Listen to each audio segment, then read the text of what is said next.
I gotta go. I gotta go. Honey, calm down. Where do you have to go? I'm fine. Just no. I'm fine. Really, this isn't right, and it's okay. I don't know what's going on. We're gonna work all through it, hon. You don't have to worry about any of this. The coaches will understand. I don't care about the coaches. It's fine. I have to get to Ben. I have to get to Heather. I have to get to Ricky. I have to get to JD, and I gotta go. It's late. We have to go home, hon. No. Let me just get in the car, and I'll take you wherever you need to be. No, I can get there myself. Really, Dad. Really, you can't help me right now. I mean, I might not be able to fix anything, but I can give you a ride. I can take you home. I can take you to your friends. I can take you wherever you need to be. I can't leave you alone. You're my little girl. I know, and I'll always be your little girl, Dad. But I have to save myself. You're scaring me, honey. What does that mean? I don't know, but I'll be right back. Okay? Christ, Scarlet, it's me. What? The light goes off, and behind the handlebars, you see Randall Flagg. What are you doing here? I gotta stop you. What? Why? They're not ready yet. Ricky might be, but the other two aren't ready yet. The test. We haven't had it yet. And at this point, one of the lights from the ushers illuminates Rugen's face. Boys, won't you sit down? I got this. And the ushers hesitate for a moment, and they sit down in the theater, their lights still on. Rugen turns around to the three of you, and he leans down to you, Jerry. Boss says, have a good night. You see the Volkswagen Rabbit sitting out in the parking lot. You see Veronica behind the wheel of that Rabbit as you watch her head rock to the side, and you watch her being drugged, completely unconscious, through the air and over the hill. I think at that point, that's where he's turning around and said, hey, it's been a minute. It's only been a second, but... I don't know what that means. Look, people are running. We'll find Rob later. We know we gotta go help Ronnie. Let's handle that first and go from there. Jerry threw everything in his head all over again. And with a weird familiarity for her, Jerry grabs Veronica by the shoulders and just looks her right in the eye. Says, Ronnie, this might sound crazy, but I know what's going on for you at home, and I know it's hard right now, but you and your sister gotta go with your dad. You gotta get out of town now. This is only gonna get worse. Trust me. She just wraps you in her arms. She gets down on her knees and just hugs you as tightly as she can. You know. And she smiles through those tears as they roll off her lips, and around the smile, son, you have to live. What does that mean? I thought I was, but I don't know how. Your friends, they are full of life. Let them teach you. Yeah, they're pretty cool. You're pretty cool. Thanks, Mom. And Rob's gonna laugh and just hold her real tight. I just wanted to see you again and, say bye. For real this time. A real goodbye. What does that even mean? Well, it's not forever. I just didn't get to say it the way I wanted to last time. You arrive into an area, and there is a brilliant flash of light. As this flash illuminates and in some places burns the metal in the scrapyard. And when the eyes clear and you look, you see at the center of a fused glass piece of earth stands Mitch. And as Mitch stands there, looks around, he's holding what looks like a lock in his hand. You see Chris, Dutch and Near on the ground about 10 yards away, trying to catch their wits about them. But you see Chris turn and look at his friends, and he's screaming as his body begins to melt. Guys, what's wrong? Guys! And you see him fall into the ground and turn into liquid. He charges down the hill, he launches himself, eat shit, fucker, and smashes into the chest of his future self. So for a moment, the two of you are face to face, Mitch, as the wizard Mitch looks up into his doppelganger and goes, well, shit, you're not the Mitch I'm looking for. There's a moment where Mitch has completely forgotten that he's 13, and he is fully, like, sat on this older version of him's chest and has him by the collar. Answers! I need answers! As you are looking around for this lock, you look up, you see an invisible creature with red eyes holding what looks like this lock, and you see it flip it up into the air and catch it. The last thing you all hear is Autobots roll out.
We are back for another episode of this game. Is my audio working? Yes, hell yeah, we're good. We're back for another episode of Atari Midnight. This one's episode 3. As you can see, we are down a player. I wonder what happened to our good Keystone. But that's neither here nor there just yet. If you guys like what we do here and you want to support the channel, the best way to do it is by joining us over on our Patreon, link in the description down below. While you're down there, click on that Discord link, join us in the Discord, be a part of the community, be a part of the conversation. And as always, at the bottom right-hand corner, you will see a new bar. This is the Michigan/Maggie bar. When you tip, please use hashtag Michigan or hashtag Maggie. If the Michigan bar fills, bad things happen. If the Maggie bar fills, good things happen. And I am carrying over the point scores from the last session. So I'll post that in the chat in a second here. But with that, I will turn things over to Greg to take us back to sometime, someplace. Hi, everybody. My name's Greg, Warp Reactor over on YouTube. I will be your GM this evening for this, A Things from the Flood by Free League production here with unMadeGaming. Friends, what we're going to do is, as always, go around and introduce these fantastic players, the characters they will be playing, and they will answer I guess this is the partial Act 1 question. Right now, in this moment, is your character happy? Now, again, we just saw it in the previously on, but they are leaving 1987, presumably for points in the future, a bit of a spoiler. But as they have entered into this star-filled tunnel, you have a moment of introspection between all of the characters. As they sort of enter the area, you're all in the same space. You can see one another. It's very similar to some of those times that you had been transported in the past, walking into the grand tunnels of 80s filled radical light and things of that nature, diving with Mitch. These are all things that you've experienced before. So it's basically old hat for the Autobots. But in this moment, as you are your adult ages and now proceeding through this portal, I will ask you to tell me your character. You are obviously yourself, your character, and in this moment, after the events of 87, are they happy? And so, friends, I will start with Frags. Hey, I'm Kendall. Frags, Rob. Rob is happy now. He is contented. That's a good thing. Hold on to that for as long as I'll let you. Let's jump over to Rhino. Cool. Hello, I'm Rhino, also one of the mics here, playing George Butts.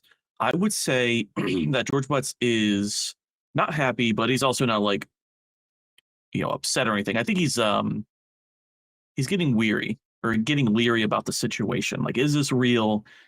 Is this, same old mumbo jumbo from before, or was something different? So I would say he's more curious than anything. Interesting. Curious. Got it. Meta, same questions. No, Shannon is pissed. Fantastic. Okay. Shannon is pissed. Let's jump over to Mike. In this moment, in the current space and time, no, Mitch is not happy. Mitch is also pissed. Okay. Pissed, curious, and happy. Bitters, take us home. Mr. Bitters, I played Jerry, and that remains to be seen. We have to find out how his actions in the 80s affected what happens next. Very, very good. All right, everybody. So we've heard from all of our casts of players. I will remind you that this is a 80s and 90s adventure. So of course we have a soundtrack and we have a current playlist. Oh, wow. Okay. And I have some things to play with as well. So make sure you have that playlist up if you want to follow along. I'll prompt you whenever the songs are to be played. But right now, my friends, I want all of my players to picture yourselves back in the 80s when you were kids and you were taking these fantastical adventures, when you were traveling through these tunnels of light, because as I mentioned at the top of the episode, that's where you are again. The bright light engulfed you back in the 80s and you seem to be rushing forward.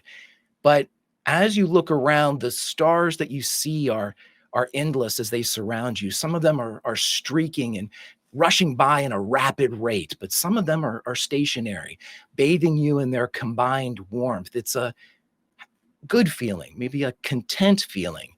You feel a sense of peace. And I will ask each of you to roll empathize.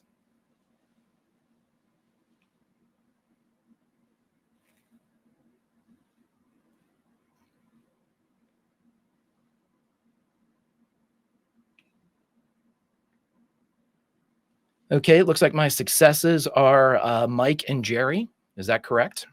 Yeah. Yes, sir. All righty. So the two of you, as you enter now, again, we had a pissed feeling and an undetermined feeling from Jerry. But in this moment, as you're streaking through this tunnel of stars, you see this light and you feel this warmth. You begin to realize that something's wrong.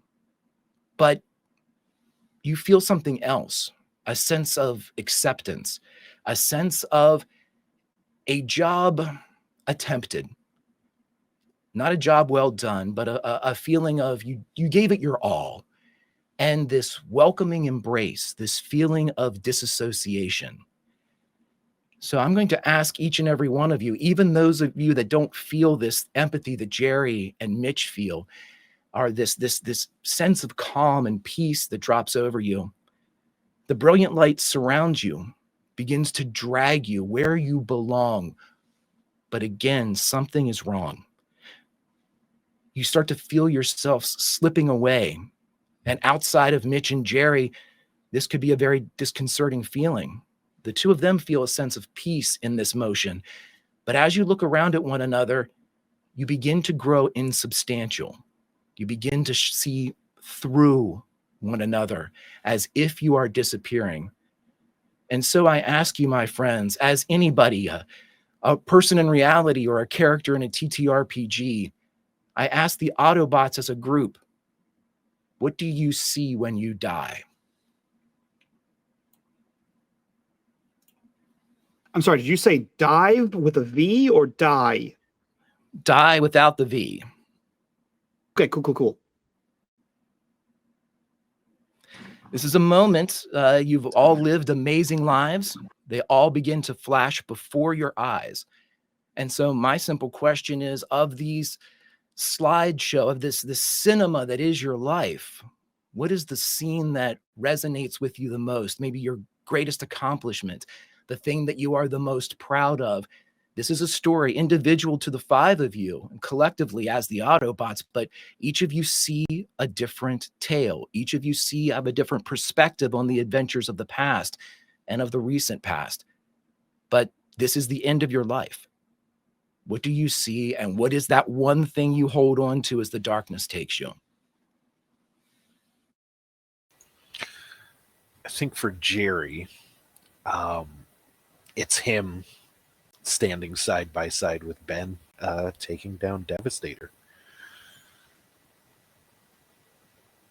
And that's what you see.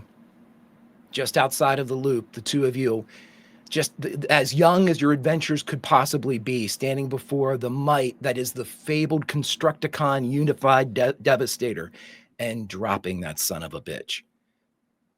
The rest of you. Mitch sees the scene in the loop. He stands in the loop with the slide device that he made with Dr. Arkaville. On his finger is a piece of copper wire given to him by a friend, tied in to the circuitry of the slide, and standing around him are his friends and Dr. Arkaville, even though that may not be exactly how it went down in the moments before he disappeared. And so that is what you see. As the slideshow kind of continues around the periphery, the last glimpses of a life truly lived at, well, maybe not the last 10 years for Mitch, but there are plenty of memories. What did the rest of you see? I think for George, it's kind of like a TV like scene and like static, and it kind of goes through all these moments of physical triumph. For instance, at the tower that one night where everybody was training the vampires and he punched somebody over a building, and it flashes to, getting into a fight with Dad Butts, and, go through all these conflicts. But I think where his consciousness will pause the longest is a scene where he first dressed, not in the popped collar, not in the khakis, not with the boat shoes. It's when he puts on the chucks and the jeans and the well-worn flannel, and the collars are down, and he's dressing not how he would expect to have been dressed, but how he wants to dress. I think that's a huge moment of pride for him, as being himself. Fantastic. The rest. I'm trying to see if Kendall's gonna go before me or not. He's the Well, there's just so many moments for Rob. But I think one that stands out to him the most that he doesn't really talk about is watching himself and his friends from afar and being helpful from the time he shot it, got beamed from looking to the sky, being older and watching everything play out from a distance, watching everything from a third person perspective, and placing crystals and placing bikes where he knows they need to be, and being the Deus Ex Machina that saves them in times, but it's like an unsung thing. But his role as essentially the props master to their story of making sure that everything went how it was supposed to go, and just that feeling of actually being helpful to the group, not feeling like a burden, and feeling like he's got that responsibility. So just those flashes of seeing them argue, seeing them find the shit that he left for him, and just being in the shadows for all that, knowing what's to come. Fantastic. Meta. So Shannon at first is kind of gravitating towards the memory of her with her father when she was younger, specifically when they came up with the whole "we're all just stardust" bit. But then that sours into the moment that she takes Arkaville's life. And that's all she sees at the end. Very good.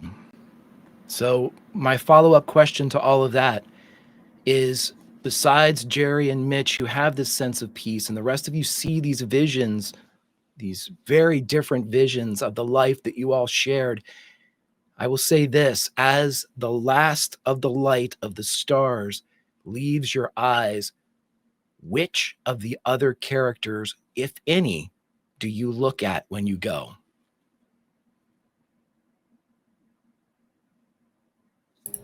Mitch.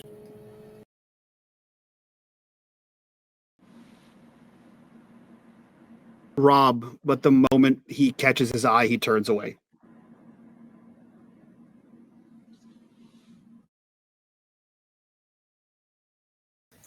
I think it's got to be Ben. And Ben is looking at Scarlet, who is also with you. But he does look at you, Jerry. You see him kind of drag his eyes from Scarlet to you and back to Scarlet as she too is disappearing.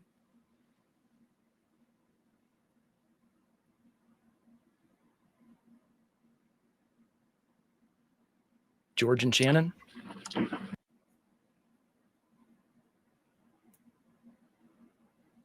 If anybody? I'm so torn. I Same.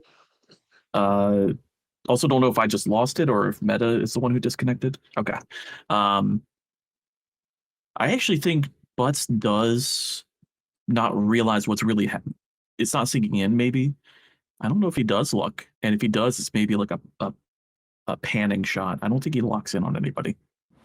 Okay. Hang on, guys. I'm having technical issues. A bunch of people just dropped off for me. It's fine. It might happen. You're still live on the stream. Okay, I can't hear or see most of you. Oh, that's weird. I'm I here. don't know if I should come back, drop and come back. refresh. Okay, I'll be right back. We'll just we'll pause in a moment of death as each of you cast your gazes to one another. And I'll ask the rest of you as you stare at the thing, individual, emptiness, whatever it would happen to be, I will ask a follow-up question. Was it worth it? Every second. Absolutely. Absolutely. Yeah. And Meta, if you're back, I will ask the questions again. Who, if anyone, does Shannon look at when she goes? And the question to Shannon is, all of these adventures, all of these troubles, all of this pain, was it worth it? She probably looks actually at Mitch, who seems to be the source of the good and the bad. And she still thinks it was because she saved her father at the end. Fantastic. So just for Greg, as we have this cross between Rob looking at Mitch and Mitch looking at Rob, then turning away, does Mitch's gaze cross with Shannon's as Shannon is looking at Mitch? Or do you just go 1,000-yard stare? It's always the most dramatic answer, so yes. So as luck would have it, the two of you look at one another as everybody breaks apart.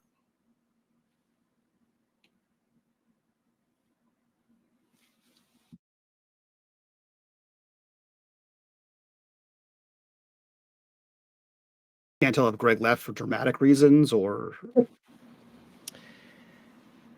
If you wouldn't mind going to your Spotify playlist, look down at track number 7 and play a song called Every Little Thing She Does Is Magic.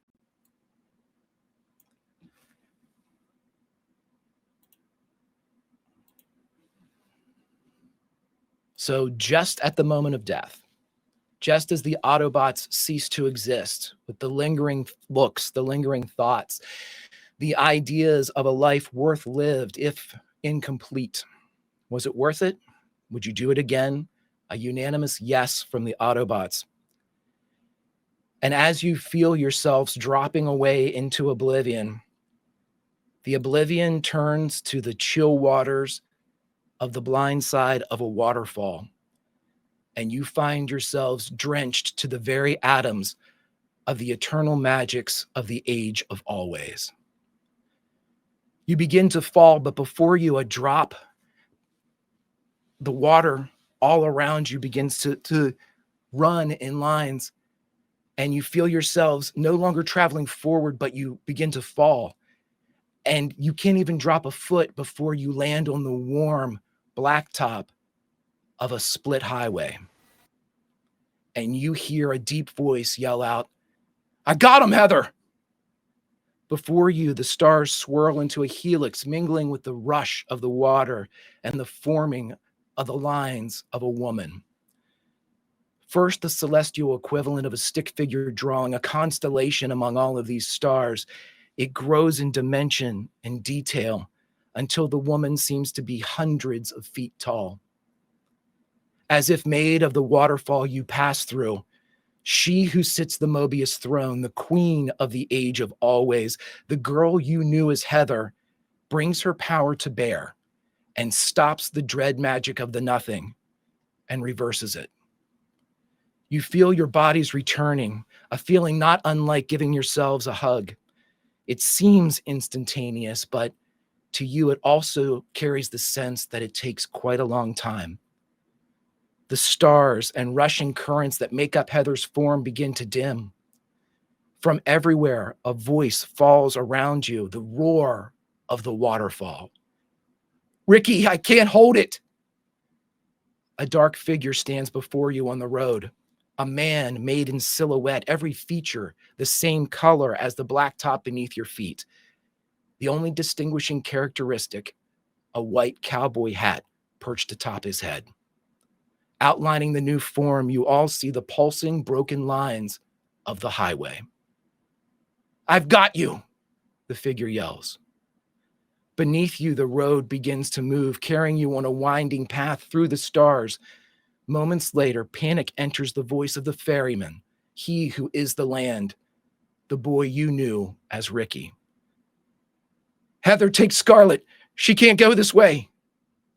Without a word, Scarlet is ripped from Ben. The pair reach for one another, each silently screaming the other's name.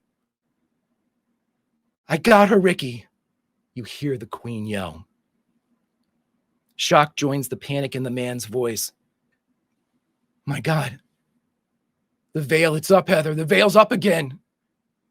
Before you, a blue translucent haze blocks your path, rushing toward you. Ahead of you on the road, you see the black and white form of Ricky take on a bracing posture, steeling himself for what is coming. I can punch them through, but I'm going to need power. The queen's voice seems to originate in each of your skulls. Autobots, we need to punch through everything you have, all that you were, are, and will be. You're always and forever. Use it now.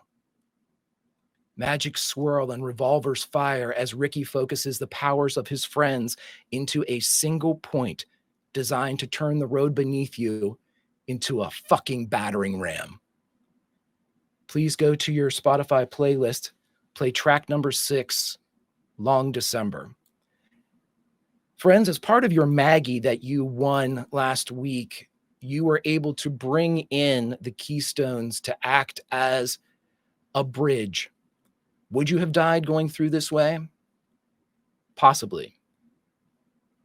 Could have survived, but it would have been much, much worse for you.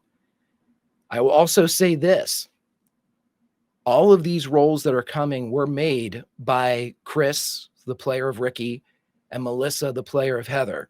They cast both of their characters into harm's way deliberately, taking narrative consequences for when they begin to RP again. They rolled, they pushed, they did everything they could. They had to achieve 5 successes. Right now, each of you possesses a gift, something that you inherited when we were playing Atari Twilight, something that you roll a D12 for. At this moment, with the powers that you all possess, you need to funnel them into this gambit that is being played by these other heroes. Something to save the Autobots. Tell me how you use your powers, how you punch through the newly reformed veil that is surrounding your world. How do you get home?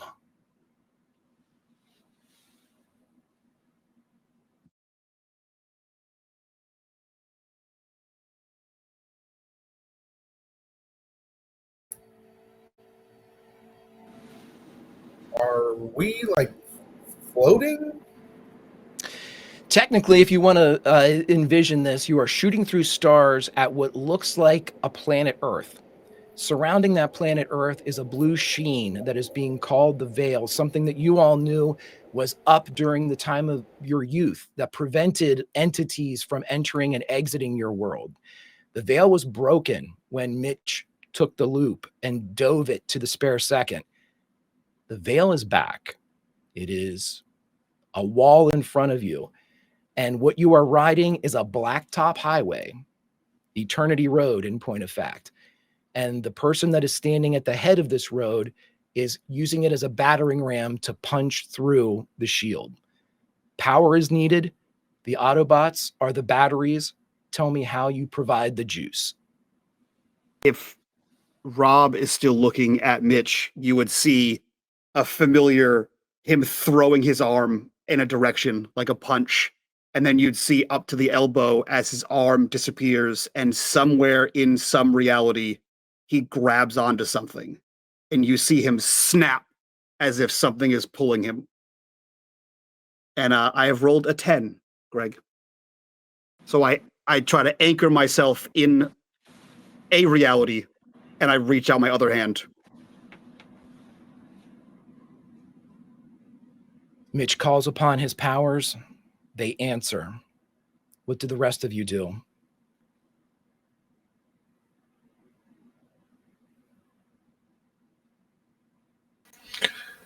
I think Jerry would get up towards the front of this patch of road and probably channel lightning towards the Veil to try and knock a hole ahead of us. Then roll me a d12, my friend. I can do that.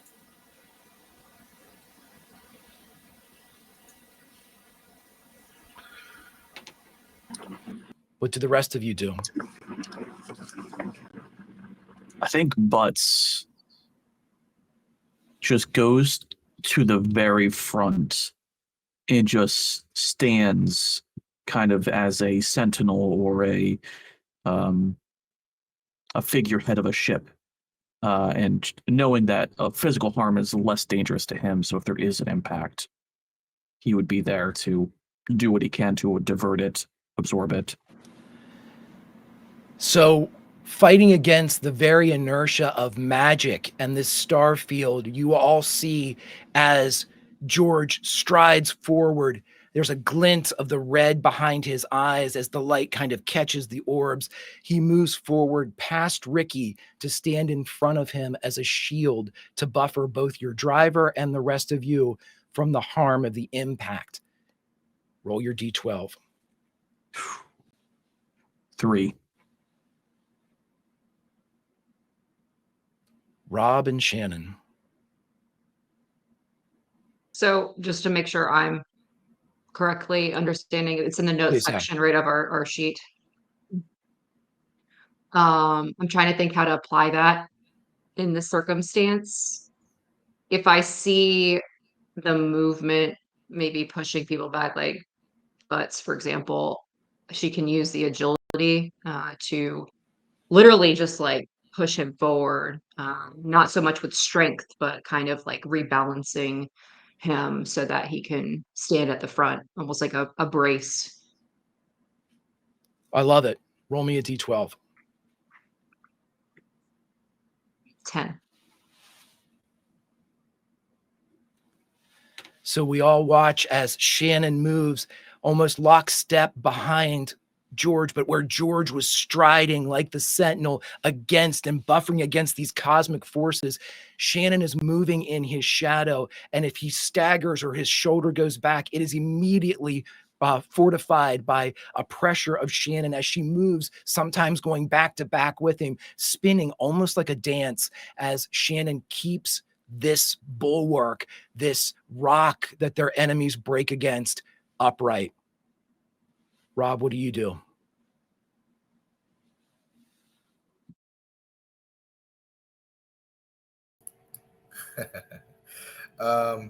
He's gonna reach up to his glasses and kind of flick the switch, and the half mask is gonna come down. You know, it looks like Optimus's bottom half. he's going to grab Mitch, but not by his hand, by his wrist.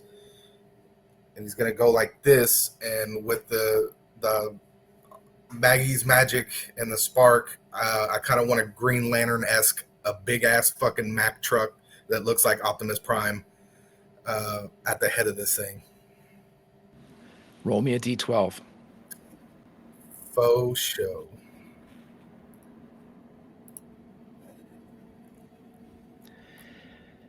So as you move forward and as the magics begin to formulate, you stumble a bit as all of these forces are whipping around you now. It seems to almost overpower the pilot of this craft, Ricky, and the rest of you as the road is buffering. It's like a ship in rough seas. Friends, I will tell you this right now. You currently have 5 successes. You need 8. You may push, or you may use your shame. Your shame is the equivalent of your pride back in Tales from the Loop. Your shame is something that one of your deepest secrets, something that you don't tell everybody else. I took a stab at a couple of them on the character sheets, but of course you can change those to whatever best fits your character. To use your shame and guarantee a success, it's easy. You just have to tell everybody else what it is and how that applies to this moment. Or you can push and take a condition. And you can, for those of you that fail to roll, you will take a condition, but you get a chance to roll the D12 again.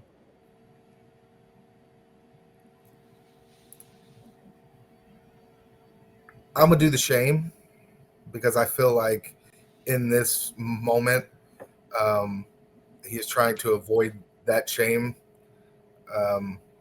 as deeply as possible. Now that I've said that, do I get to ask what happens from using my shame other than having to tell everybody my shame? But you have to tell everybody your shame.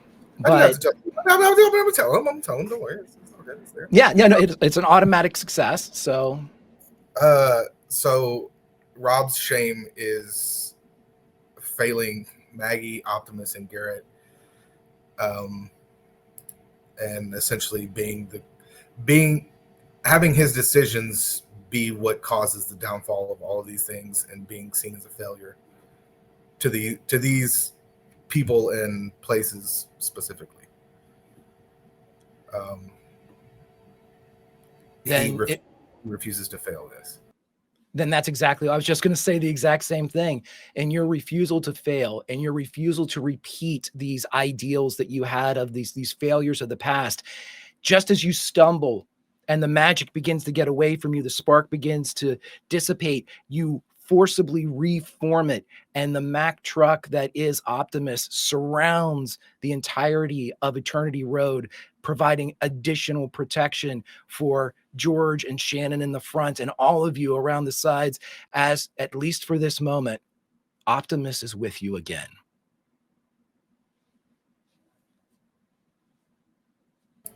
Yeah. That gives us 6, friends. 2 more. If we re-roll, we don't lose our previous successes, or do we? I can't remember. With a D12, here's how it works. Anything above a 6, 6 to a 9 is a success. 10, 11, or 12, 2 successes. If you elect to re-roll, you abandon the original roll, and then you take the consequences of whatever comes next. You only have one die in this, friends. I rolled a 10, so right. Yeah, that's the highest you can get. So,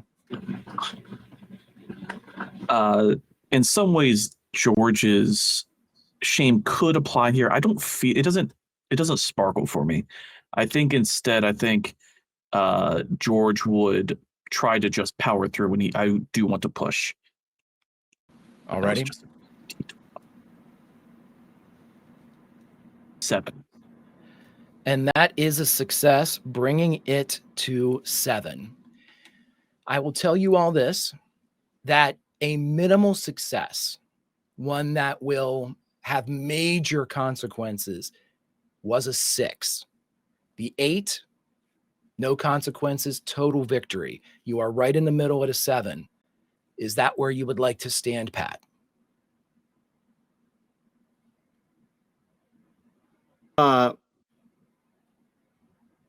Remind me. So I'm tethered. We have Optimus Prime around us.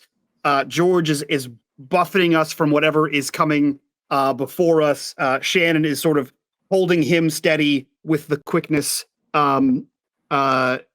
Jerry has laser fingers. And what do we just see space? You see rushing stars. You see, again, the dominating feature of this entire vision is the planet Earth surrounded by a very noticeable, very apparent blue haze that has been identified as the Veil. You are rushing towards it. Ricky, who is in charge of this flight, seems to be very, very leery of hitting this thing with too little power.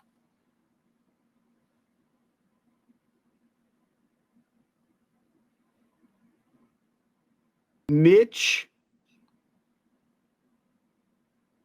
turns and looks at Rob. And so Rob has like his arm, right? You said, Rob, you would see as Mitch turns down to look at you, that as soon as you make eye contact, that he is visibly distraught, and you see him grab your wrist, like in any sort of warrior-esque handshake, and he tries to push you as if with the rest of the Autobots. And I will use my shame for the final success, which is I was never the hero of the story. And with that admission, as you hit 8 successes, these shames revealed, these injuries taken in the form of a condition for George, you all break through this force field that is surrounding the Earth. And as this is happening, there is a scream that comes out from the void just as the veil shatters and goes away. And Ben, you realize that all of your voices are back. You can be heard for this moment of mania. And Scarlet's voice rings across the void to Ben as he is still reaching towards her, a wail coming from his throat.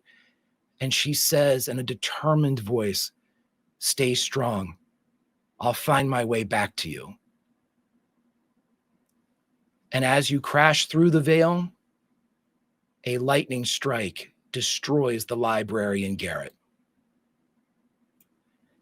Everybody, if you could go to your Spotify playlist and cue up track number 4. That was a crazy game of poker.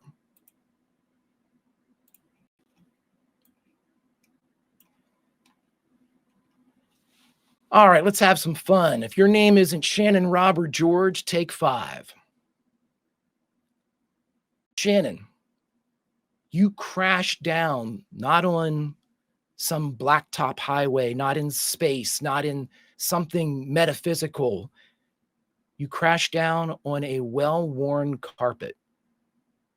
And around you, you hear the tinkling of slot machines, the roar of people playing craps. You can smell smoke. And as you lift your head up, you look around at a living and breathing and very much open Lucky Stirrup, the same casino that you left abandoned, having just put several holes that weren't in the person before, just before you went back to the 80s. You pull yourself up and look around, and there's a crowd of people as one of the wait staff rushes over to you holding a tray of drinks. Ma'am, and reaches a hand down. Are you okay? What did you trip over? It's clumsy. She doesn't take the hand, but she gets up. He just nods and moves on. Let's see, Rob and George, you all are looking at slot machines. You are both seated side by side, smoke inside a casino of sorts. You are wearing exactly what you had on when you left. Whatever possessions you had on your person, Shannon, this includes your gun, all of your equipment, the flashlight and whistle for George, anything that Rob had on him, Everything you have has made it through. And this is because not only did you meet the successes for perfect, but because the Keystones needed 5 successes and rolled 7, you all get to have each and everything that you had before you went back in time. So the 3 of you, as you are in a roaring casino, if somewhat, not as crazy as you would think, but again, an active casino. What do you do? Are there any credits in the machine in front of me? Looks like there's one. Roll a d12.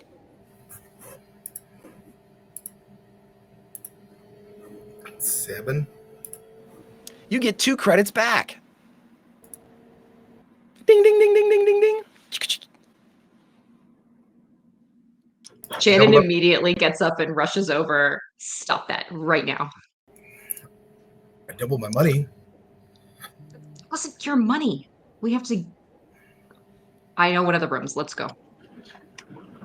While she's chewing out Rob, I definitely pull it. Roll me a d12. 7. You get 2 credits. Cha-ching!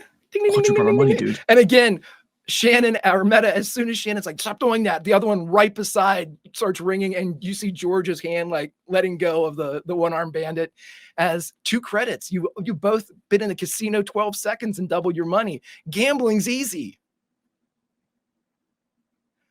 Not helpful, George. Can we please go somewhere quiet and discuss what the fuck just happened? Yeah. But I mean, also, we might need this, so it's not unhelpful. No, we won't. We'll be fine. I promise. Promise? All right. Well, let's go. There's what upstairs? I don't know. Yes, it's a little different since the last time I was here. And Whatever, 20 minutes ago. Oh, what is Butts wearing? So Butts is wearing dark blue coveralls, which is one of the uniforms midshipmen would wear for Firewatch. So he's there in just plain blue, dark blue overalls, and it just says Butts, and I forget the acronym for it, but yeah, it'll have the acronym for the service for the Don't forget your name's also on your butt. I don't think it is with coveralls It's not, because it's one it's piece. not on coveralls. It's not on coveralls. I will also let you all know this. This is the first time Rob, George, and Shannon have seen one another as adults. Yeah, because I felt like Rob would have commented on, like, I didn't know if you were wearing anything that said U.S. Navy on it or something like that. And Rob would have been like, military? You? Yeah. We'll talk about that later. I don't know what's possible going Shannon on. looks scarier than she did in her teenage years. Right. Everybody, deal. give us a brief rundown on what your character looks like now. I mean, we have character art, but you also have mind's eye of how you see your character. So please explain to the group, what do they see when they look at George and look at Rob and look at Shannon? These are fresh eyes on older faces. Yeah, Rob's wearing kind of like one of those flannel t-shirt jackets almost. Like, it's not big and puffy, but it's got a hood and it's kind of flannelly. Jeans and not quite snow boots. Like, he looks like he was just outside hanging out in the cold weather, shoveling snow before he was, transported off into a mystical land to fight with children. And as a reminder, it is like August. Mm-hmm. Now. And in Nevada, no less, right now. But it is a Shannon- nice temperature in the casino. It's a nice kind of chilly that's- temperature. that's So true. you're all right. Shannon's fully dressed in black, head to toe. She's replaced her leather vest with a leather jacket, but it's not adorned with any punk rock accessories or anything. It's very like sleek, but very worn as well. And her hair is now cut to her shoulders, and she doesn't have her fringe anymore. She looks stressed out perpetually. Yeah, George Butts is clean shaven. His hair is very tidy. it still has a bit of style to it. George at the end of the day is still going to be a little bit vain because image is important to him still. But yeah, he's in those dark navy blue coveralls, the name tape, the Naval Academy name tape.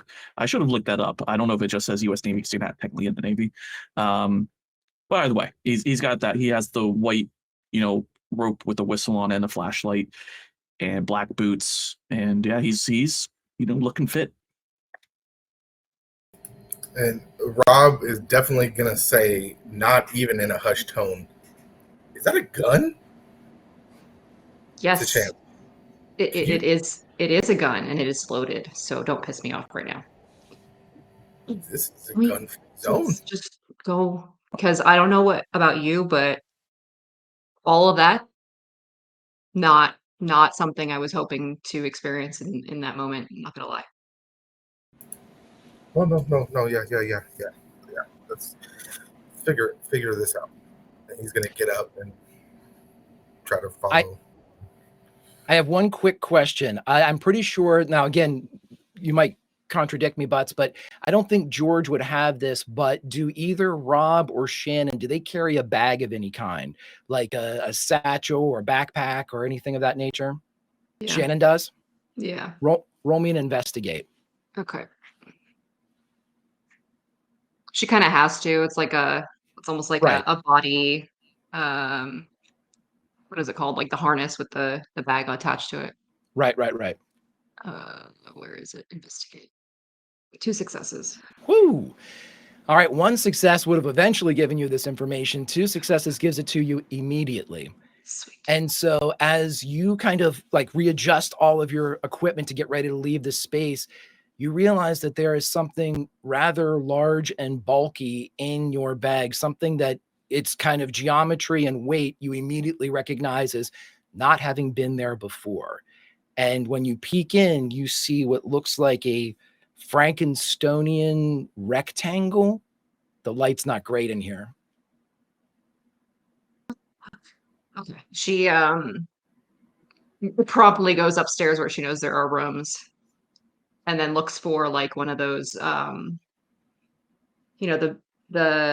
the housekeeping like little trolleys to like grab one of the keys and just like go into a room.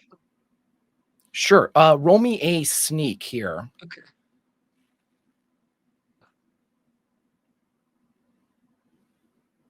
Successes.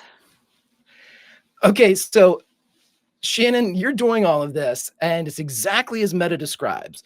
Shannon just rolls over, sees somebody that happens to be one of the floor bosses, and you see her reach down and just kind of palm a key card that's hanging from the guy's like back waist, dangling.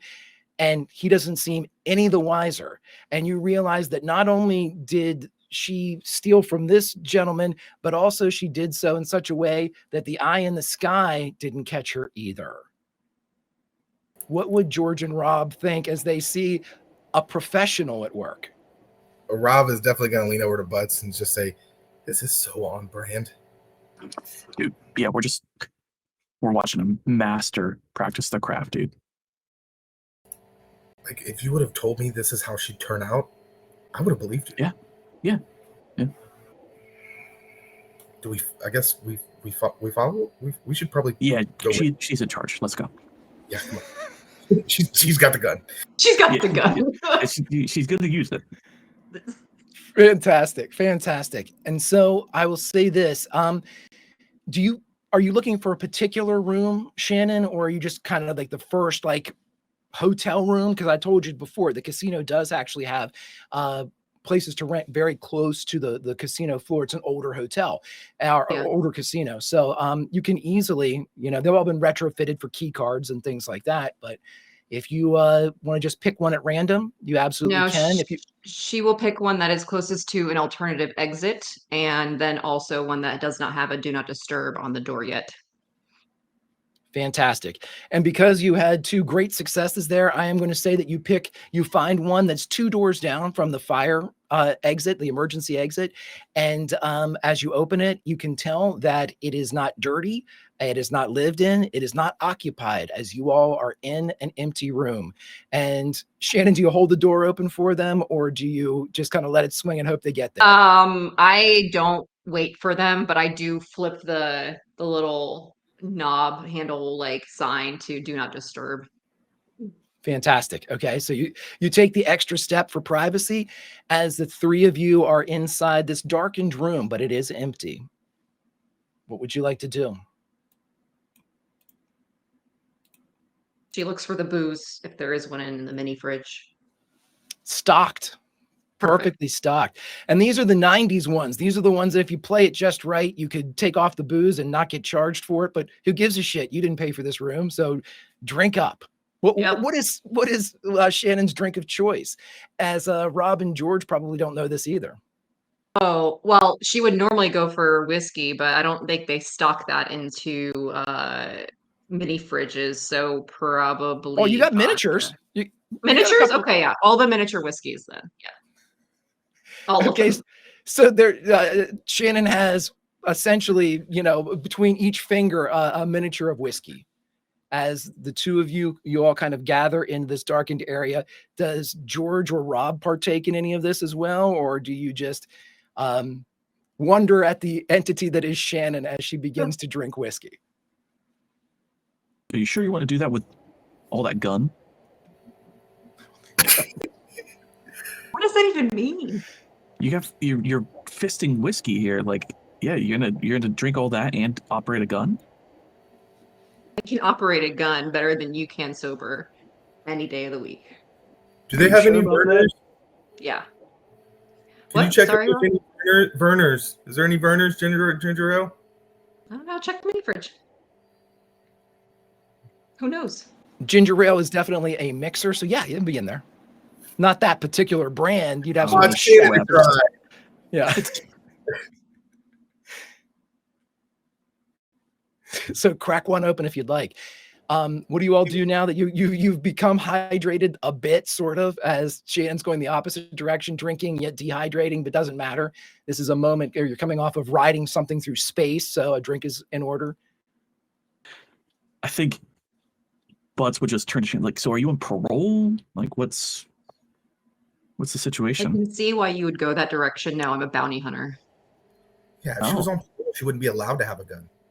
Yeah, but like That's that doesn't not stop us really from how having it a gun. works. A lot of parolees actually illegally obtain. Never mind. Yeah. It doesn't matter. No, I'm not on parole. Yes, I can kick both your asses. So what the fuck is going on? Any ideas? Any guesses?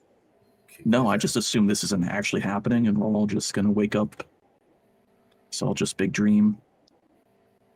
You guys like saw all of that though, right?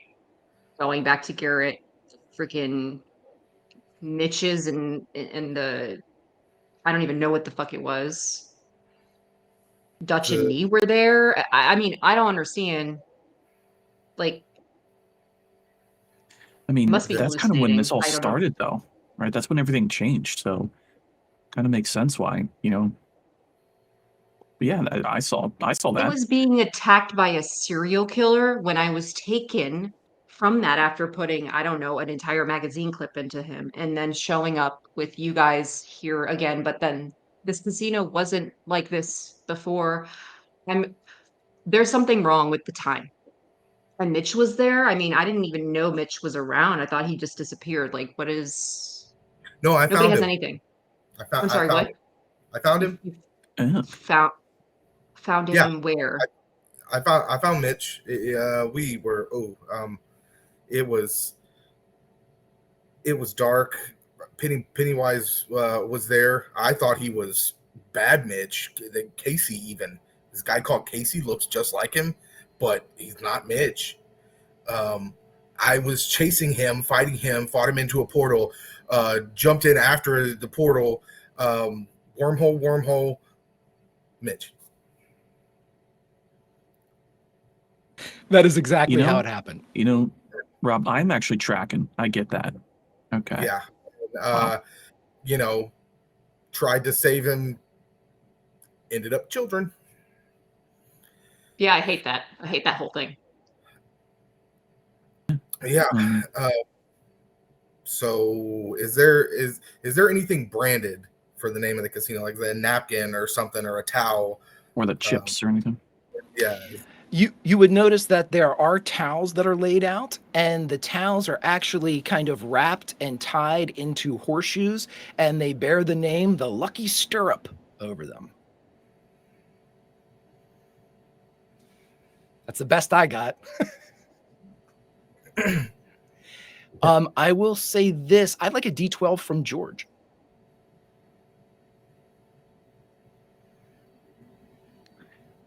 It's not Carry my on. night. What? Where were you guys when you were taken from where you were? Because I was here, but it wasn't. This was Here? abandoned, I, empty. I was with Mitch in a Stark pseudo Garrett with Pennywise. The clown. No, the actor. Yes, the clown. That was like a thing from what, 10 years ago? Yeah, the dude that my finger. Yeah. Yeah, Yeah. that guy. Why is he with Mitch? I don't know. They were friends, and he was like a frail old man. That's messed up. Yeah, I would take the ginger ale out of Rob's hands, and I'm looking for an expiration date. They're caffeine free. It's cool. Yeah, that's It doesn't bear a stamp for an expiration date. It smells like ginger ale. It hasn't turned.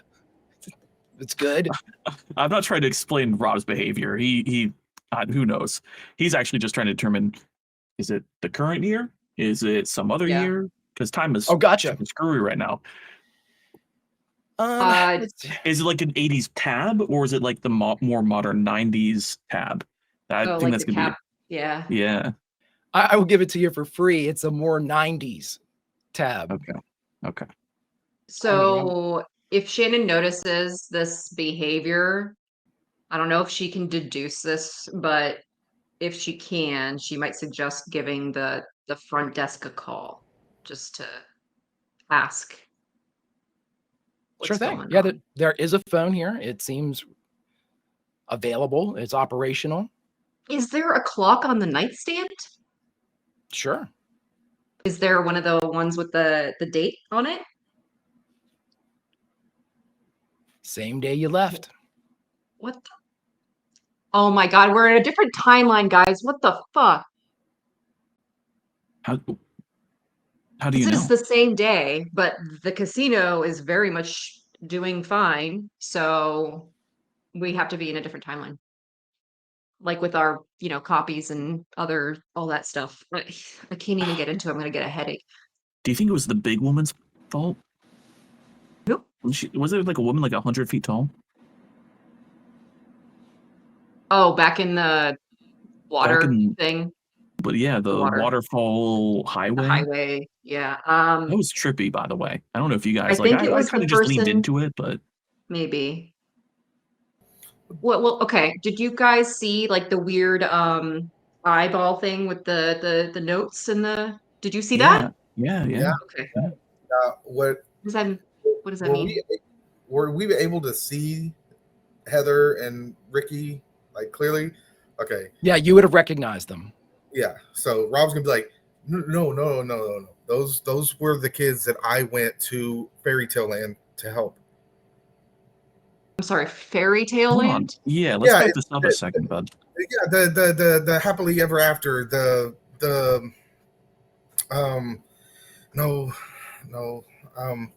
I don't know, man. It was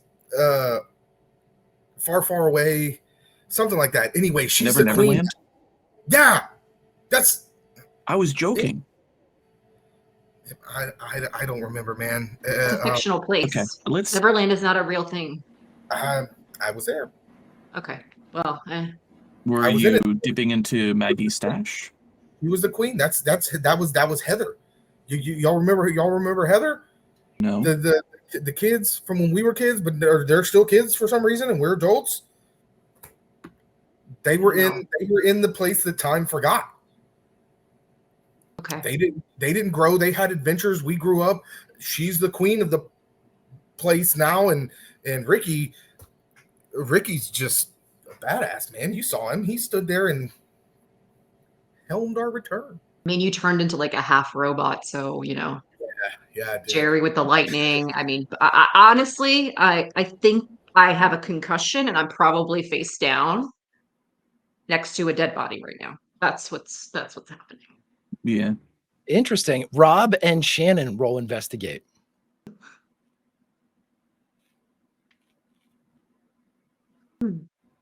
One success for Shannon. Shannon, you hear something coming from your bag. What the? She takes it. She doesn't dare touch it, but she dumps the contents of her bag out on the bed. So all of your normal possessions, each and everything that you had before this trip spills out onto the bed, as does a Mitchie talkie. What the fuck is that doing in here? Yo, that's vintage. Yeah, it's a decade old at least. She puts all her other crap back in her bag. I think while you're doing that, then Butts would pick up. There's like brass knuckles, there's like multiple knives, no big deal. Just A hand grenade, yeah. It's like when Mad Max got to Bartertown. It's just like all that shit. Bear mace? Really? Are you fighting There's bears? like a sewing kit, for sutures on the go. No big deal. It's fine. All right. So, George, you said you pick it up? Yeah, I would squawk it. I would just kind of tap just to see if it's even on. It is. And it is picking up something. And as this becomes less garbled, almost in this darkened room, the three of you lean over surrounding this Mitchie talkie. This Mitchie talkie has had the tape removed from the back. You are unsure whose, if anyone's, this ever was. And just as you start to hear a voice say something, we leave Las Vegas. And I would like Mitch and Jerry to limber up.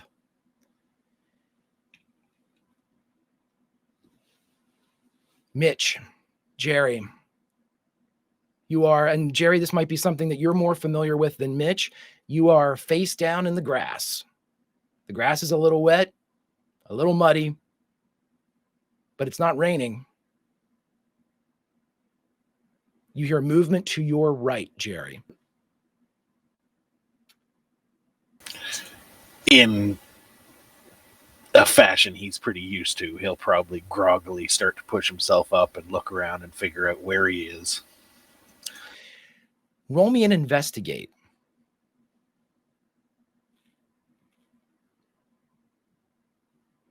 Got one. It takes you a second because it obviously doesn't look anything like you remember.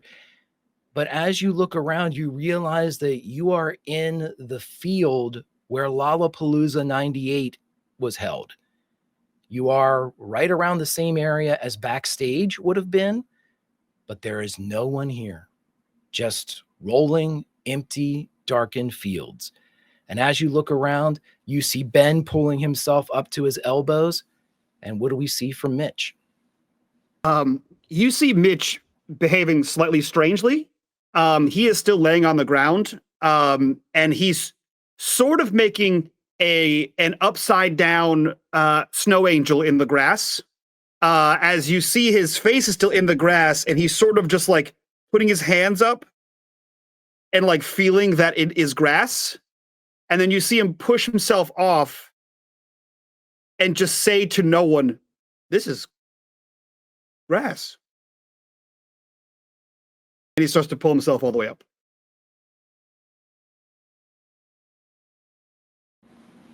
For a moment, Jerry and Mitch are face to face. And I will remind both of you, this is the first time you've seen each other as adults. Stop, Jer Bear. Where are we?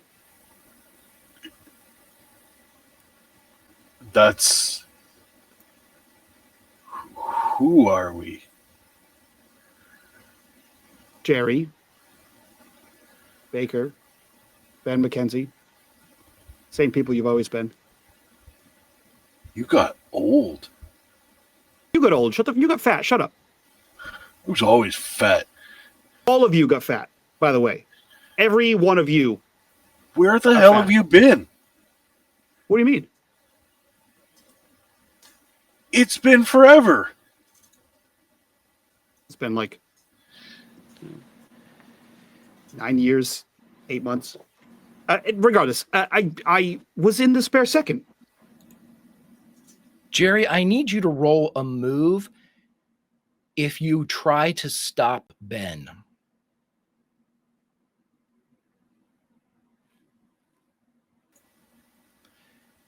You grab Ben just as he levels a punch at Mitch. What the hell?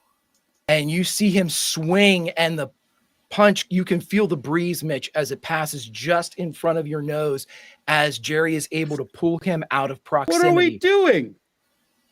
Ben fights against Jerry, and his eyes are locked on you, Mitch. And he says the following: "What the fuck did you do? What do you Where mean? the fuck have you been? I fucked off. Every time you fucking, this has to be for you, dude. This has to be you, man. I was chilling with a fucking clown in a pocket dimension by myself, and then Rob showed Shut up. the fuck up, man. We're not You kids shut up. anymore. I don't have to fucking listen to you." And he turns around to You Jerry. asked a question. Jerry, dude, she's gone, man. Did you see her, dude? What are we gonna do, man? Oh, What the hell is he talking about? Shit. Come on, dude. Jerry, I need you, man. I don't need, dude, I love you, man, but I don't need this, man. I don't need the shit that you've been. No, like, we'll figure. Mitch is the Ben. Shh. We always figure this out. She's all right. I don't know if she's all right, man. She's gone, dude. Where the fuck are we, man? This is Scranton. There's no band here. There's no fucking concert. Fuck is Scranton? Why am I in Scranton? He spins back on you. Shut the fuck up, Mitch. This has to be you, dude. Everything was fucking fine before you show up. After 10 goddamn years, you show up and shit turns to shit. I didn't fucking choose to be here, dude. Could have fooled me. You just pop up at the same time all this shit happens. So did you. I was gone, man. I wasn't fucking thinking about you at all. He turns back to Jerry. Jerry, what do we do, dude? maybe Tell me what we do, man. Maybe we Back to the Future did. Maybe things are different. We just got to find her. We went back and we changed it. Now it's Twin Pines Mall. What do you mean? He looks down at his wedding ring. What do you mean, man? We just got to find her. Why isn't she here? I don't know. Dude, I don't know what to do, man. Like I'm a fucking little kid again, dude. What is around us, Greg? Nothing. Oh, it's just a straight up field. You're like you are literally in a farm field. We were here and there were like hundreds and like so many people, and now they're all gone. Maybe we changed it. Maybe things are better now.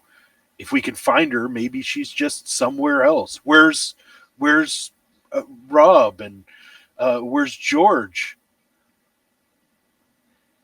I don't know, man. We got to go back where it started. We got to figure out what changed. You and I started here, man, and she was with us. Now we're back here and she's not. We'll find her. I promise. He kind of falls into Jerry. He's kind of like grabbing at your shirt. Dude, I need you. I need you to be the guy you used to be.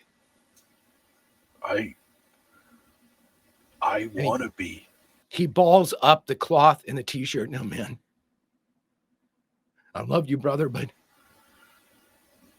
I need that guy I looked up to, man. I can't do this. I can't be by myself again. I think Jerry's just going to break a little bit because he's aware of how far he's fallen. And he wasn't really prepared for Ben to have a breakdown and him to have to be the strong one. It's been a while since that dynamic changed. Yeah, so Jerry's just going to hug him for a minute.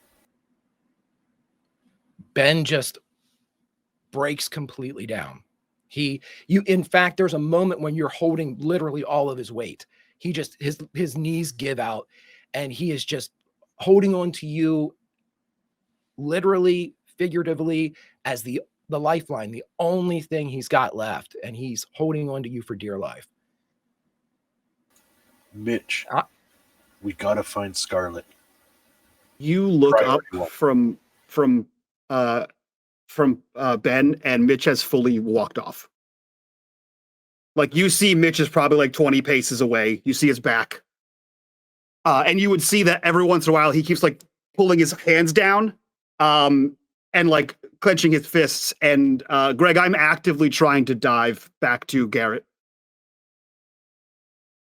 Roll me a D20 or D12, excuse me. A D20 would be nice, but 6.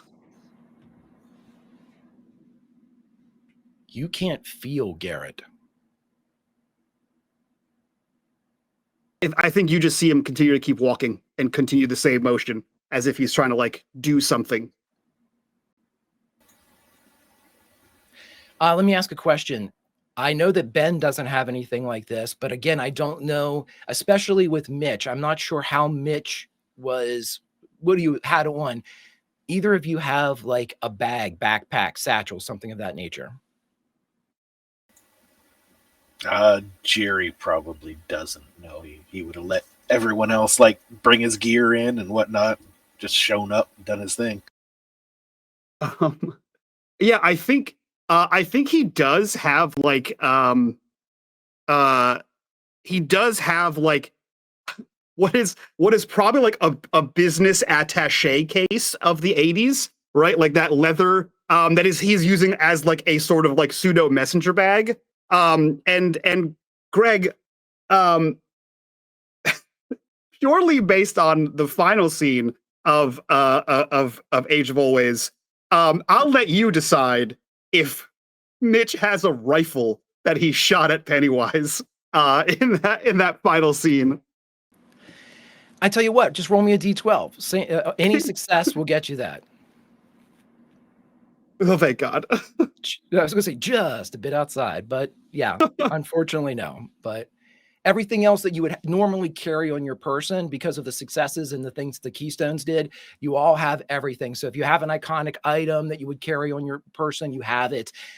Anything like that, anything that, Mitch had been working on, if you have any type of, objects, or I know that Mitch, you've told me you are actively doing things in the spare second. So whatever you would have had, realistically on your person when all that happened, you would have on Mitch at this point. Yeah, so I guess Jerry, what you would have seen is there's still enough Mitch that like it's recognizably Mitch, but you see like a little bit of scruff, like not peach fuzz, but like definitely like a permanent 5 o'clock shadow. Shortened hair, his hair's cut. It looks bad, and he is still wearing clothes from the 80s, although he is wearing like a plaid shirt, a white shirt underneath it, with this bag and goggles, like almost like ski goggles that have been like sort of modified that are around his neck, and this like dingy like old leather messenger bag or attaché case as he's walking away. Jerry's gonna like pull Ben out away from him and be like, Mitch is able to get us where we need to go. He always was, but I might have to kick his ass. Follow, and he'll just like start running after Mitch. Like you, like always, are just gonna bail on your friends. Half of you just told me to fuck off. We've told you to fuck off since you were a kid. You never did it right. Oh, for fuck's sake, I never did it. I've been gone for like 10 years because I did it right. Fuck, dude. You guys seem like you were doing fine. In fact, a lot of the times I made sure of it. I don't need to be here. I need to be back where I was while it still exists.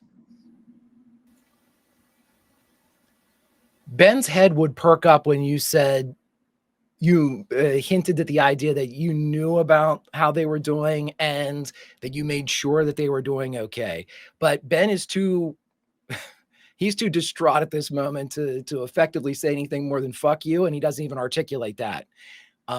But he would look at you for a second and then look up at Jerry as his hair kind of falls across his face. Again, defaulting as he did as a kid to the other kid he looked up to.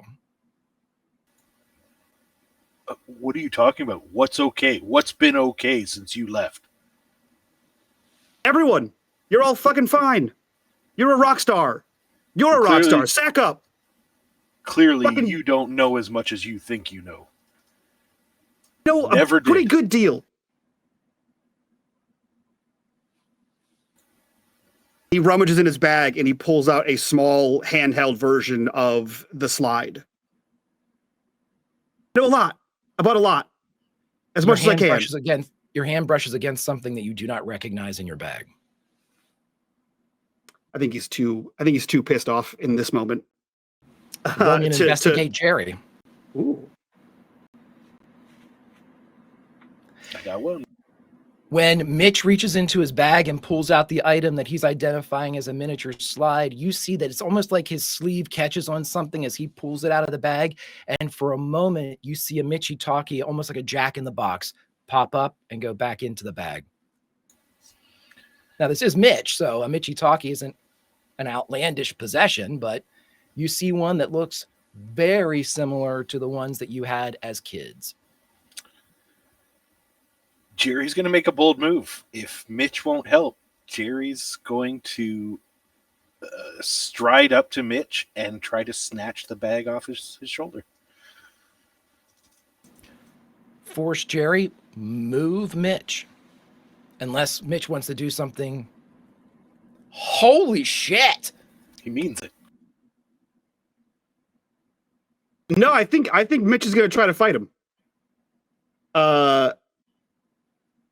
Nope. Not enough. I will let you boys describe this then, as Jerry rolled a 4 in force and Mitch rolled a 1. Mitch gets one good hit on Jerry. Okay. And the rest is your narrative, Bitters. Yeah, Jerry's going to take it. And being back in his like adult body, he's probably still like a little bit drunk, if we're being honest.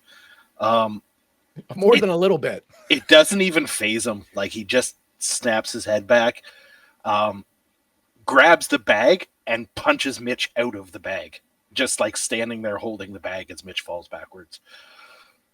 As Mitch falls backward, Ben is in between the two of you, and he catches Mitch before he falls, and he puts his hand on Jerry's chest.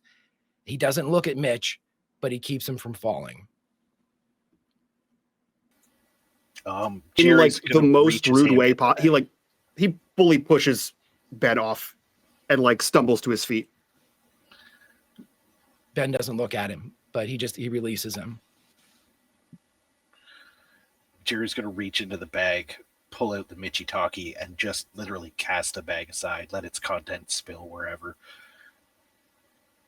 If this is more useful than you are, I guess we got what we need. You can go do whatever, peep on us, or just like lurk in the shadows, and we'll friggin' figure out how to save the world, I guess. Mitch stops as he was starting to walk away, and he turns, and with like 10 years of pent-up frustration, he looks you right in the face and says, "Good fucking luck," and then walks off again. Jerry, as you look down at the Michitaki in your hands, again, there is no tape identifying whose this belonged to back in the day when there was a lot less punching and a lot more victory. But as you hold it in your hands, you realize it's active and it's currently saying something.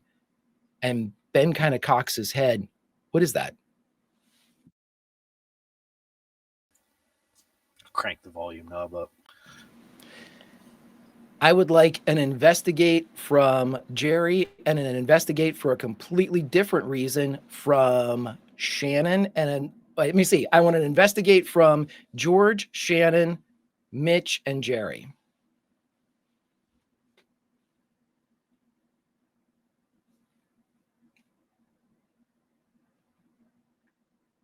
Zero. Just one for George. Shannon, as is the case in this particular episode, at the exact same moment in Las Vegas as what is happening here in the early morning in Scranton, Pennsylvania, as you look outside the window of the room, all of a sudden you see something float up to the window and bright lights shine into the glass.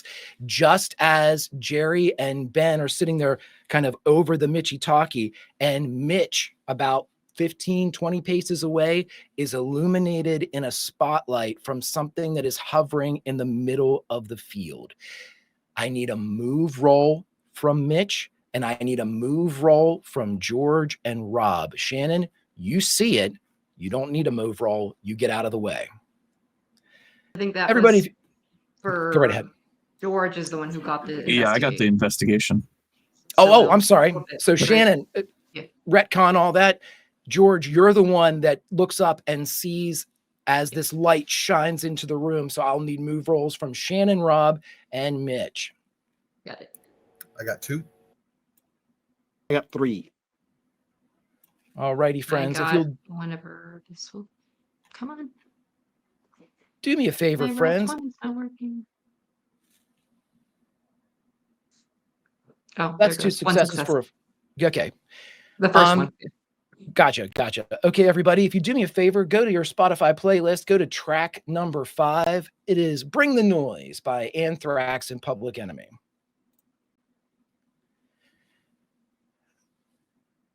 Alrighty, move roll 1.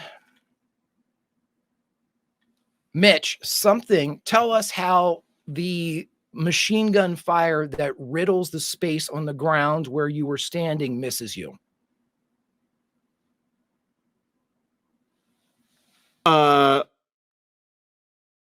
With 3 successes, Greg, can they just phase through me? Yeah, are you still actively trying to? Yeah, he's walking away from Jerry and Ben. He's walking in whatever direction he thinks that Garrett is, and he's still actively trying to dive to Garrett. So I think you just see like a rip of bullets just spree towards him, and he just goes, and you just see him become insubstantial for a second as the bullets just line the ground.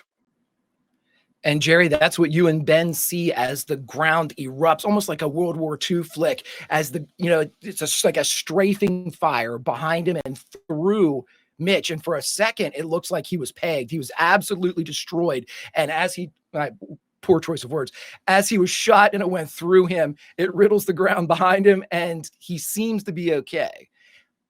Everybody else, I would like you to describe in Vegas how you all evade the gunfire that fucking destroys this hotel room.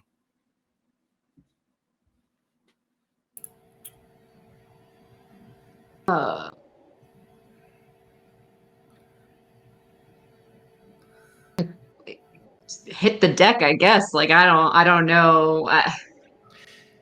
Yeah. Shannon, you drop to the ground as the glass erupts and bullets enter the space. Rob, George, what do you do? George, you have it no matter what. You saw it coming. Rob, what do you do?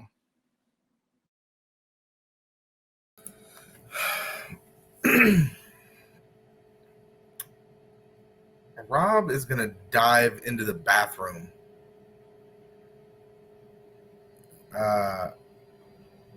With any luck, he makes it into the tub but I think generally he's gonna, it's a Vegas room, so I assume it's like one of those big, bubble tubs that fit, at There, least. for some reason, there's a disco ball in this too. When you jump in, it's like a heart-shaped or octagonal type of tub. And as you roll in, you see the mirrors that are on the ceiling and everything. It's punching right through the drywall into the area here. It's hit pipes. There's water spraying everywhere as you dive into the tub. George, what do you do? I'm sorry. Do you have more, bud? No, that's pretty much it. I was gonna say that I flipped the bed up, then I realized like in those hotel rooms a lot of times those beds are bolted to the ground, so I was like, Yeah. I'm not gonna. You can give it a try, and you realize immediately it's bolted. I think George sort of hits the deck, but he's like almost running on all fours. Like he is like booking it low at what seems to be like an almost impossible like depth. And he's like he just doesn't even flinch at all. He's just down and out of the way. He's probably also in the bathroom or whatever is the adjoining room. I'll give you the option. It does have one of the adjoining doors. Obviously, they're closed. If you want to try to like break through them into another room, you absolutely can do that. You can join Rob in the bathroom as you are running like the ring girl, real low through the ground. As Scarlet, Shannon, you see this like super fast, low crawling George just like zip past your vision. Yeah. Rob's gonna start yelling from the bathroom, shoot back, shoot back, shoot back. I have a Glock. It's a machine gun. And as you say that, and you're on the ground, Shannon, in the room, as you look up, you see the two lights of a drone enter into the room. It's about the size of a small dog, but it's oddly shaped like a Big Mac container from the 80s, like the old styrofoam kind. It's got two stabilizers on either side and what look like two miniguns on the top of it. And there, emblazoned on the side of it, is the loop symbol. Oh, fuck. I guess I have to fire at that. Roll force if you want to take a shot. Yeah, can I use the Glock as the iconic item, or should I Absolutely. not? Yeah, Oh, if that's your iconic item, you can absolutely use it. What does she got to roll to turn it sideways? Huh? You do have to roll for gangster. Oh, the gangster way, yeah. If you want to Like, make sure you don't get eat a lead, bitch. 2 successes. Fantastic. With 2 successes, I will ask you this. Are you shooting at anything in particular? I identified several things on the drone. Are you trying to disable it, disarm it, knock it down, center mass? Ideally, I would disable the weapons on it, but I don't know if the Glock would just simply... I don't know how large the drone is, so like, would it just destroy the whole thing, or... I will absolutely, with the 2 successes, I will allow you to pick your shot. So if you want to go after a stabilizer or a gun instead of the body or whatever would happen to hit, you absolutely can do that. But I leave it completely up to you. It's not, it's, it's a small suitcase size as it kind of floats in. So I would say she'll disable the weapons, and if I have 2 successes, can I disable the weapon and like make it kind of start to falter down to the ground where I'm at? I'll let you pick one of those, the weapon or the stabilizer.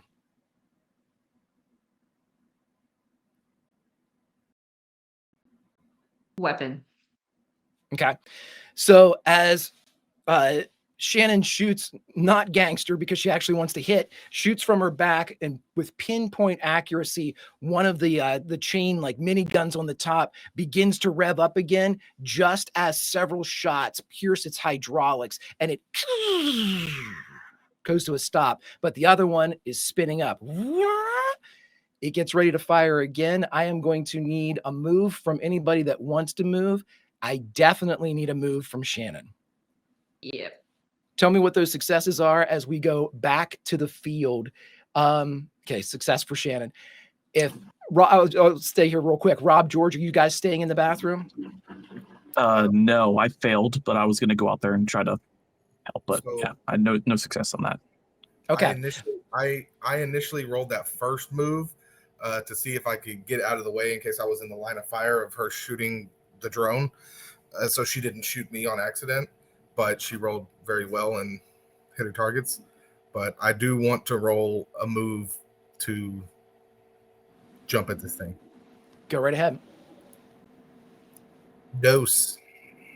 So as Shannon is running to get out of the line of fire, you pass Rob as Rob runs back into the room, brushing past George.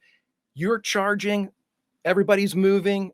This thing's listing a bit as it tries to reorient its shot, having just lost a gun, as we flip to the field in Scranton, Pennsylvania. Mitch, as you see these shots go through you and destroy the ground behind you, you see this thing revving up again to fire, identical to the design I described to the other group. This is a loop symbol on the side. You can see it emblazoned there as this thing turns its lights and its guns to both you, Jerry, and Ben now. It seems as if it's got multi-directional targeting capabilities between the two cannons. So if one of those cannons is destroyed, it can only shoot at one thing. But right now, it looks like it can shoot at two, and it looks like it is going to shoot at you again, because it thinks it missed, and Jerry. But I'll give you all a chance to do something just like I did the other group. Tell me what you'd like to do.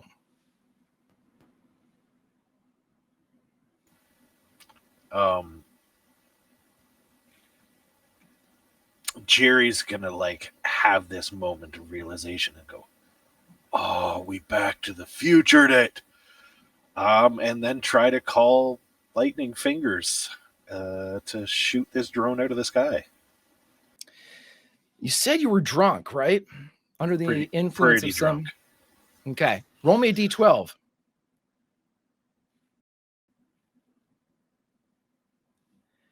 You get a success because for you in this condition, your successes start at 8. 8 and 9 are 1, 10, 11, and 12 are still 2. So you get a success, but you can't decide what you want to hit. So what I would like, you don't have a choice as to what you want to hit. So what I'm going to do right now is I'm going to roll a d6. And with a 5, you hit it right in one of the stabilizers. And so, Mitch, what would you like to do? The exact same moment as you see lightning kind of lance over your shoulder, what do you do in this moment too? This thing's going to get a chance to fire before anything happens to it. I think very similarly, like the shots ran through his body and he turned around and looked visibly annoyed by it. And I think he just pushes his hand forward and tries to make his hand appear inside of this machine to begin ripping parts out. So I will also attempt a D12. Okay. See how badly this happens. A 5. I do not. Would you like to push it and take a condition? This might be a good time for me to describe something. Yeah. Yeah, before I ask anybody to do something like this, let's take a time out real quick as Greg discusses one of the home brews for this leg of Things from the Flood. You have 5 different conditions. It doesn't matter what any of them are right now. You may use them as you normally would to push. It is not a detriment to your roll. I will be keeping these 5 conditions separately over on my sheet. When you reach 5, you cease to exist in this reality. This is not where you're from. Each time you push, you are absolutely allowed to do so. You will not experience any of the mechanical modifiers of having this, but the chance to recuperate any of those is greatly diminished as opposed to a Tales from the Loop game or a Things from the Flood game. I will tell you that there are chances and ways to kind of recover some of those, but as of right now, the traditional ways, going to your HQ, talking to your important person, commiserating or letting time pass or any of those things will not work in this reality. You are not supposed to be here. And so you have 5 chances to bend fate. On the 6th, fate bends you. So with Would that, you Greg, like to should I- push? Quick question while we're on the mechanics. I do have a condition checked from last session. Should that be unchecked now? That's why I told you all, don't worry about them. Hand wave them. Get rid of anything that you have. We are clean slating it here as we go in. Okay. So unfortunately, I was rolling one less die for all those. So moving forward, we'll be good though. I will try. Sorry about that, bud. I'll give you a push, Greg. A 6. So with that, you are able to reach inside. Are you just looking to like just pull things in there, or Yeah, essentially he like throws his hand again, and like what we don't see is the other half of his hand just appear inside, and I just start like ripping things out of the guts of this drone. As you reach inside, you feel something, you grab it and literally pull it back out through the portal hole that you've made, and you see this thing start to seriously list as you now have its guidance chip. But it gets a chance to fire. I need a move roll from Jerry, a move roll from Mitch, as you are actively using your power, so a move roll to get out of the way. Ben is effectively linked with Jerry. If Jerry succeeds, so does Ben. If Jerry fails, so does Ben.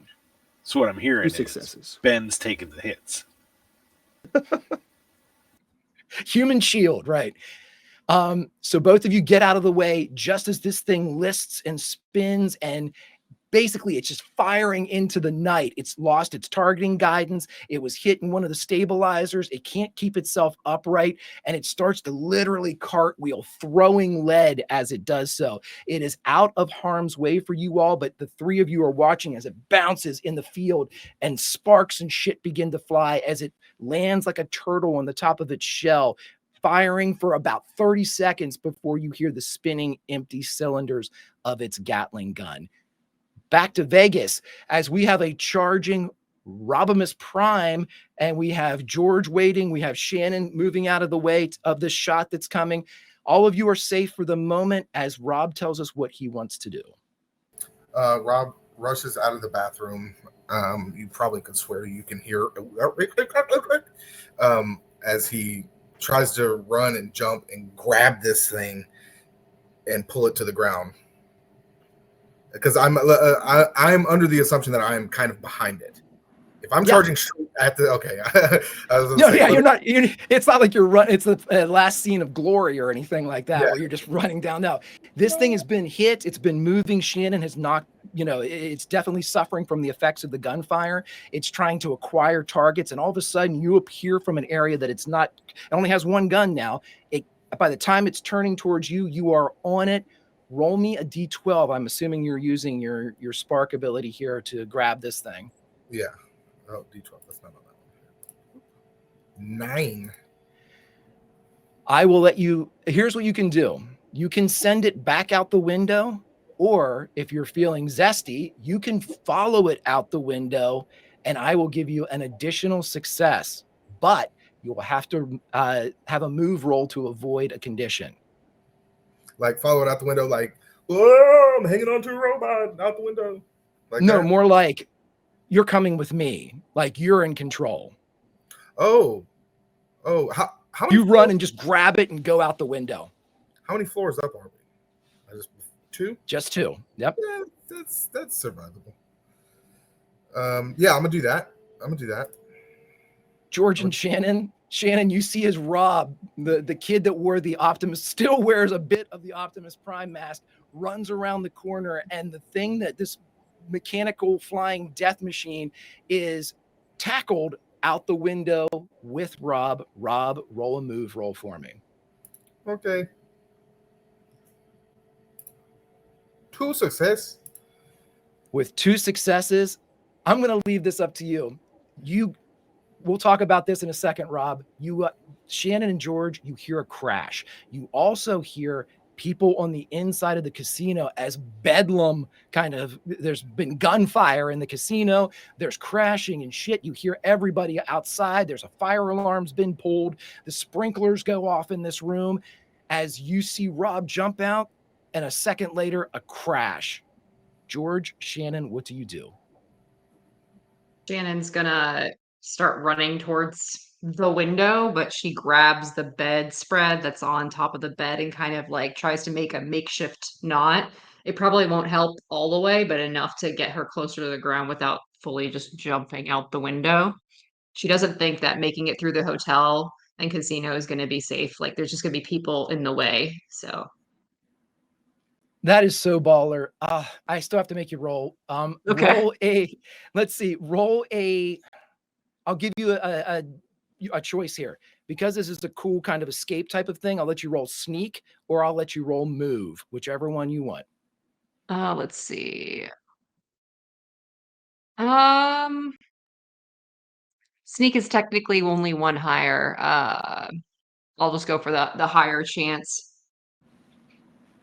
2 successes. George, you watch as Shannon runs, grabs a bedspread, ties a knot, jumps out the window as the knot catches in the shattered frame of the window, and she too exits the room. What would you like to do? I definitely rush to the window. I survey out there. Is there like a Joe's Plumbing van or anything that seems out of place that maybe a drone operator would be out of? Excellent question. You can roll me an investigate. I'll give you this one for free. You watch as Shannon basically swings like Captain Jack Sparrow down to the ground and lightly touches the 2 stories down as Rob is standing on top of the shattered drone as it sputters and sparks beneath him, having ridden it to the ground and its termination. Okay. No success Nothing. on that. Okay. I Well, so wanted to tell you that there was a van with a big bug on the top of it, but I didn't. So with that, he's like, okay, well, whatever. I got to get down with my crew. He just jumps out the window. roll me a move.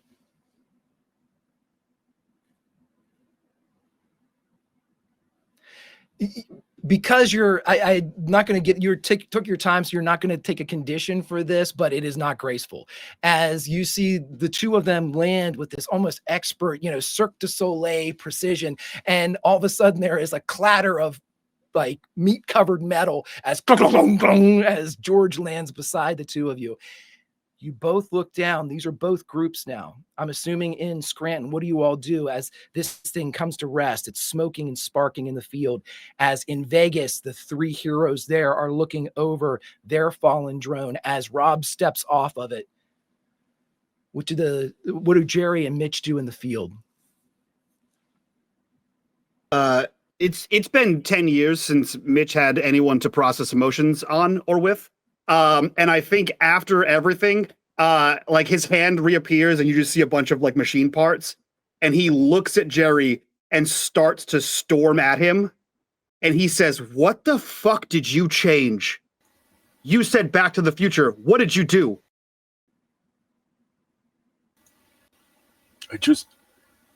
I told Veronica to leave before any of this stuff happened.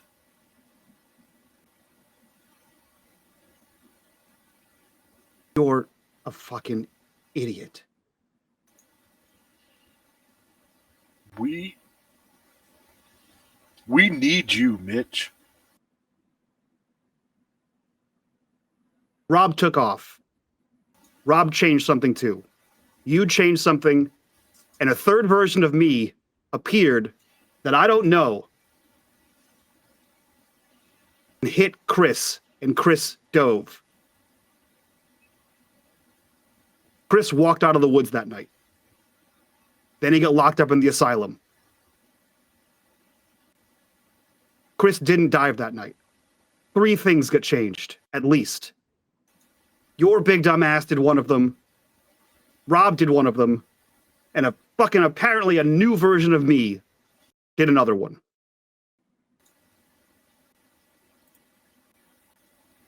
He reaches out and goes to snatch the Michitaki. Do you let him, Jerry?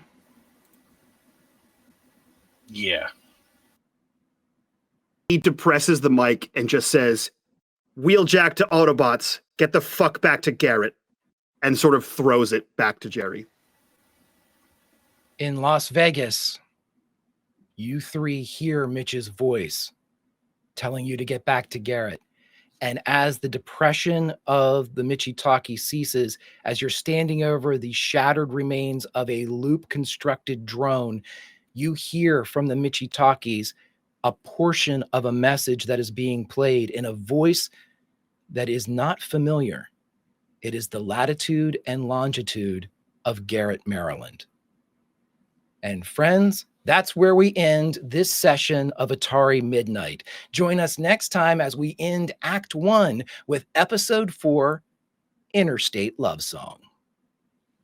Spicy episode. Let's go around, do our introduction so that we can get the hell out of here and do an after show for this. If you guys want access to the after show for this and all the after shows for the past, 6 or 7 years, join us in the Patreon, link in the description down below. While you're down there, make sure you join us on the Discord, be a part of the community, be a part of the conversation. We want to hear your thoughts on this episode and all episodes this season and all seasons in general. But with that, let's go around, do our outros so we can get the hell out of here. Let's start with Bitters. Who are you? Where can we find you? What are you up to? Mr. Bitters, I hate everything. I only do this, so, you want to see me, come back here. Fastest outros in the West. Meta, same questions. Meta, I'm here doing this thing. Nailing it. Frags. Hey, I'm Kendall. I do this. I am available to play in any other games that anybody might want to play in. I don't know if you want, that's cool. I can do that, but mainly I'm here. Rhino, same questions. I'm Rhino. I'm playing George Butts. I'm not meant to succeed in anything by my rules. So thanks for watching me fail. That's it. But it looks cool. And you're made of metal, so you know what's worse that could happen. And last but not least, Greg, who are you? Where can we find you? What are you up to? Hi, everybody. My name is Greg. I'm Warp Reactor over on YouTube. I take full responsibility for at least a fraction of why George couldn't succeed, as I forgot to tell him to wipe his conditions off of there. That would have helped a little bit. But again, I do reaction videos over on YouTube. If you want to hang out and watch sci-fi, you can join me there. But do me a favor and be here next Thursday as we wrap up the first act of Atari Midnight. Yeah. That's it from us. Thank you guys so much for being here, so much for hanging out. We will see you next week. So from all of us to you guys, bye-bye.